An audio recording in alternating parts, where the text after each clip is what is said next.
এদিকে মিছিলের সময় শিক্ষার্থীরা কতগুলো বোতল নিয়ে একে অপরের মাথায় ছুঁড়ে মারা প্রতীকী প্রতিবাদ হিসাবে এ সময় শিক্ষার্থীরা বোতল মাহফুজ স্লোগান দিতে থাকেন।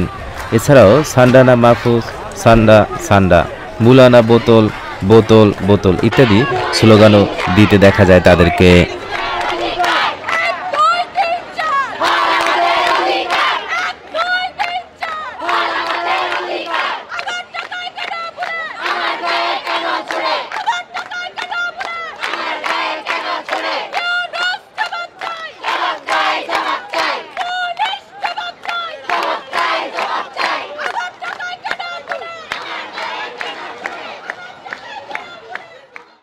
প্রিয় দর্শক, আপনারা কিন্তু দেখতে পাচ্ছেন যে বোতল মাহফুজ স্লোগানে বিক্ষোভ মিছিল করেছেন জগন্নাথ বিশ্ববিদ্যালয়ের শিক্ষার্থীরা।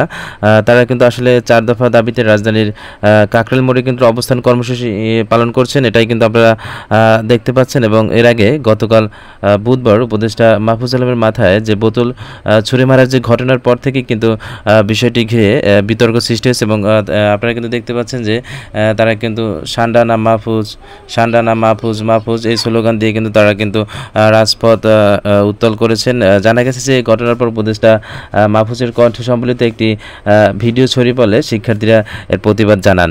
এ সময় ভিডিওতে উপদেষ্টাকে বলতে শোনা যায় যে একটা নির্দিষ্ট গোষ্ঠী, যাদেরকে আমি স্যাবোটার মনে করি, তারা এই কাজটি ঘটিয়েছে।